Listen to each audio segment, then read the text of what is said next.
What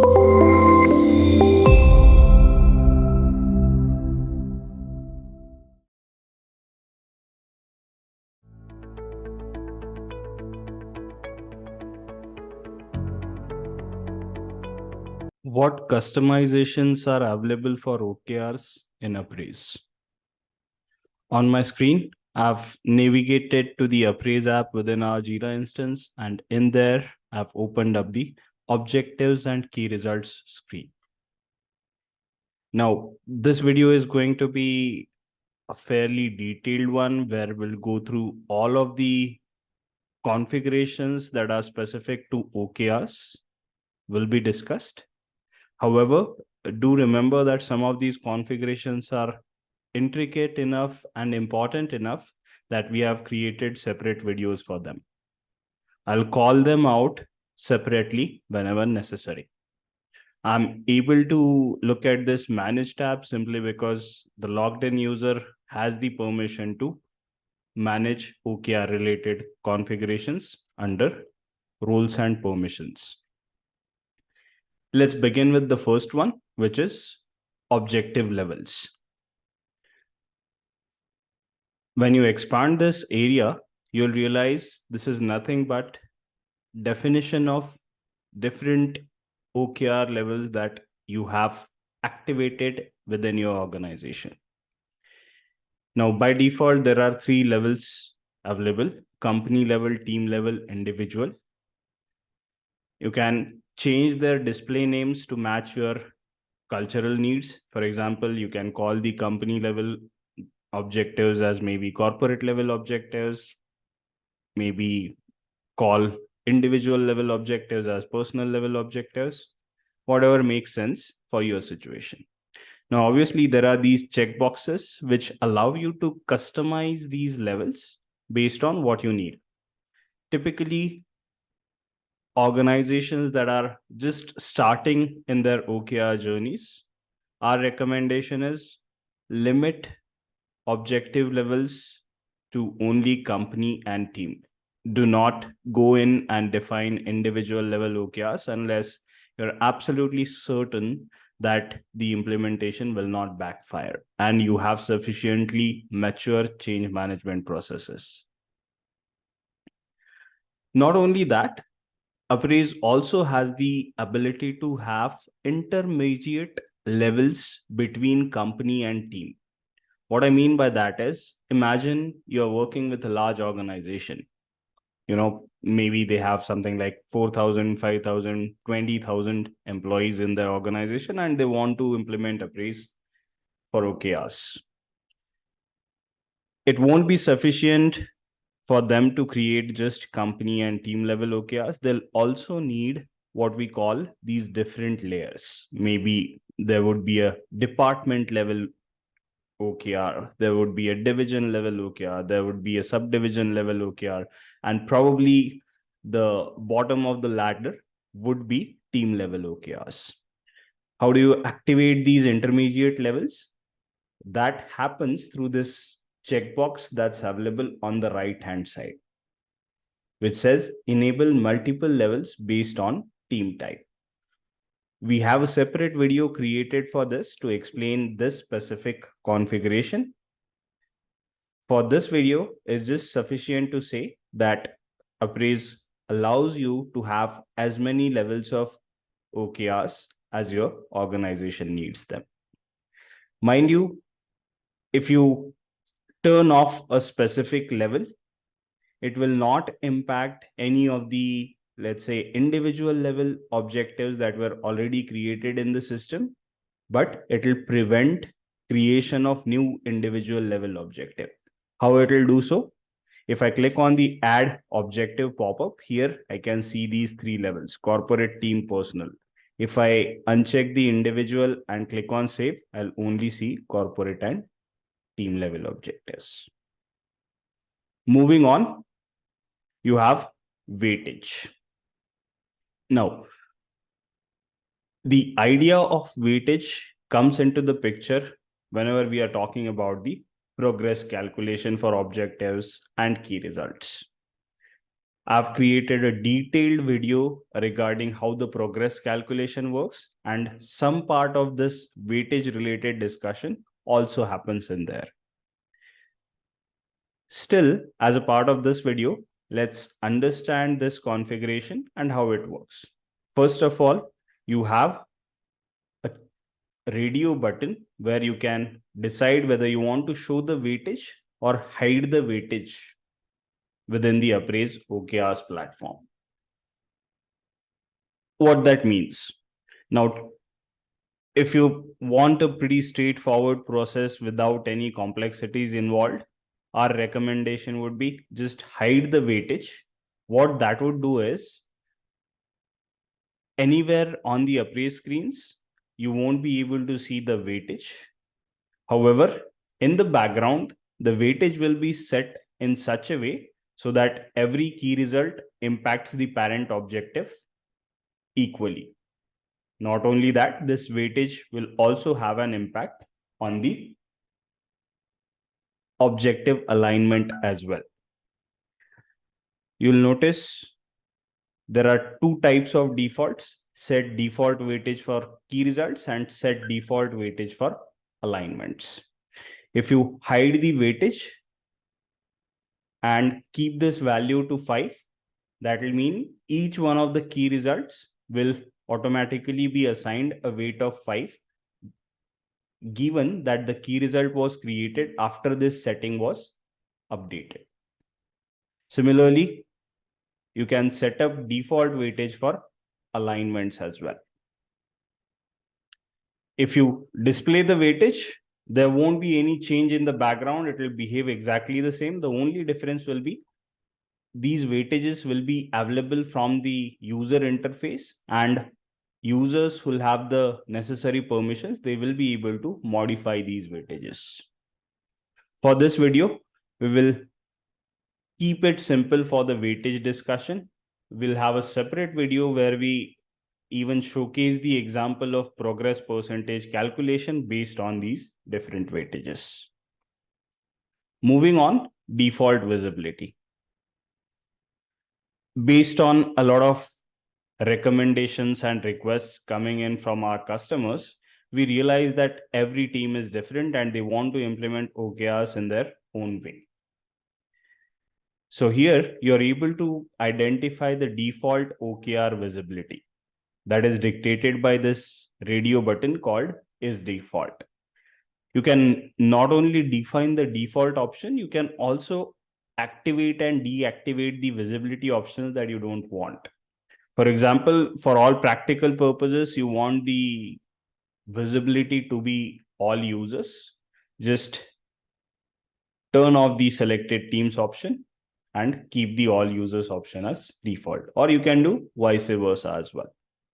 This determines the default visibility. So if I click on add objective and scroll down, this is the area, the visibility area that is dictated by the configuration in the background, this one here. Moving on, you've got default views. Now, this is an important one. One of the good things about UpRaise is that it has this concept of OKR views. If I navigate to this browse OKRs page, pardon my connectivity, most likely I had the page open for a long time, so I'll just try and refresh it.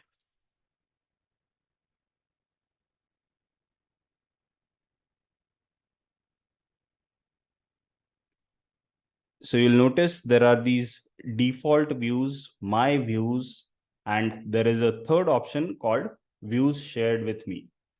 These views are essentially combinations of filters and columns. We have a separate video which details out everything about views. But you'll notice the default views, all objectives, company objectives, team objectives, and individual objectives.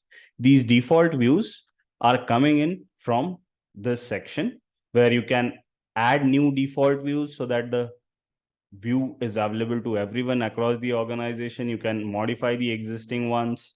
You can change their sequence. This default views section allows OKR champions and employees responsible for ensuring OKR adoption success to set up these default views in such a way that it becomes easier for the organization at large to implement OKRs, to adopt OKRs. Moving on, similar to the default views, you've got manage views. Now, this one is specifically important because what it does is this section lets you view and manage OKR views created by other users in UpRaise. One of the common complaints that we heard from our customers was the views that were created by users who have left the organization pile up over time and it becomes difficult to manage them. This section, manage views, is intended to help you with that. What it does, it decides based on the filters that you have at the top, what views exist in your system. And if the owner of any given view is an inactive or deleted user in Jira, then from this screen, you will be able to get rid of that view completely. It will allow you to keep OKR views list in check within your UpRaise instance.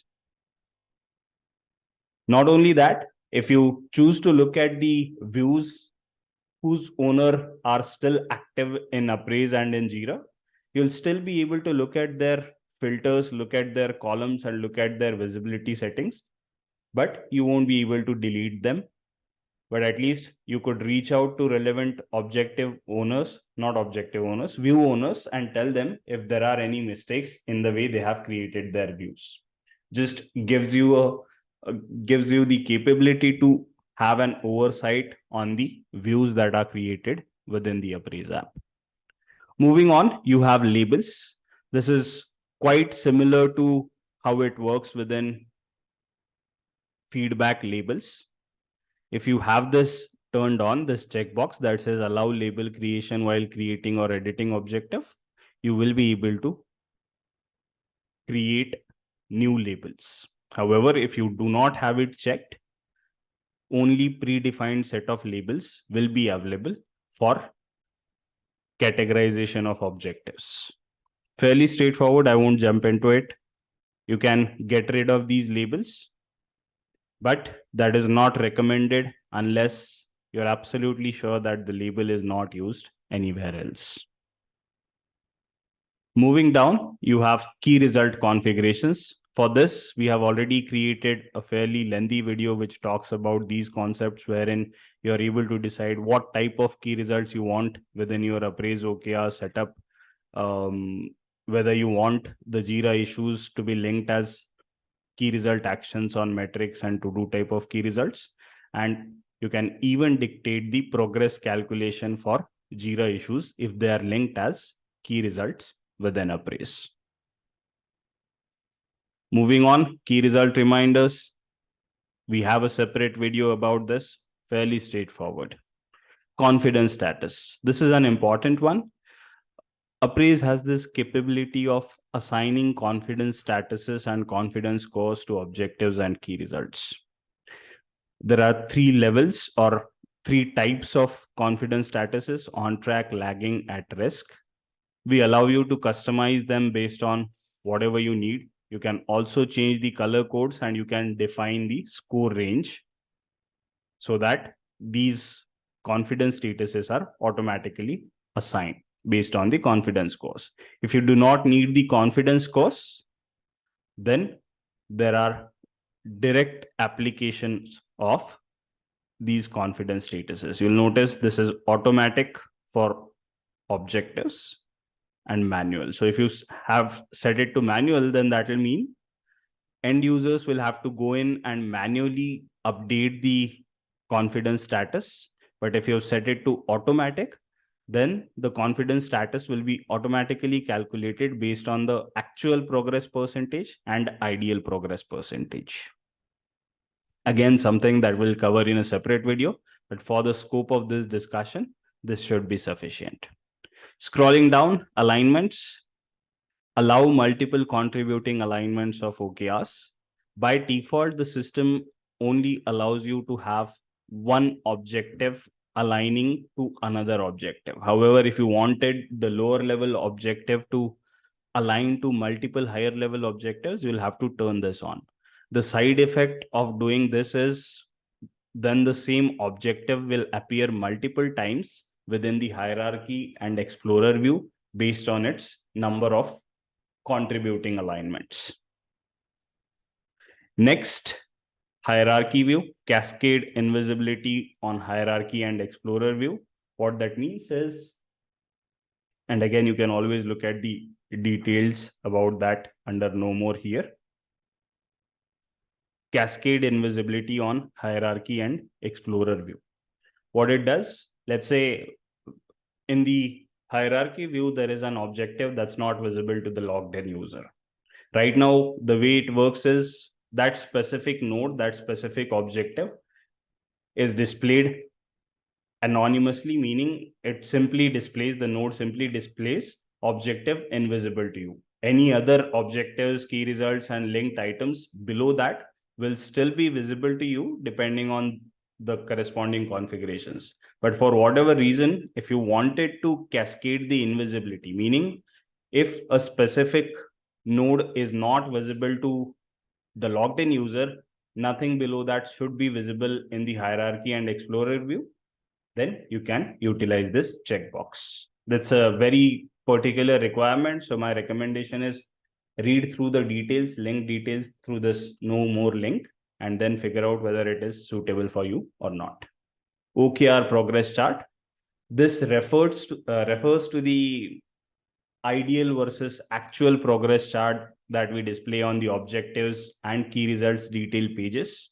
By default, the chart is displayed, but for whatever reason, you do not want to have access to that chart or essentially hide that chart from the user interface, you can use the second option that says hide OKR progress charts.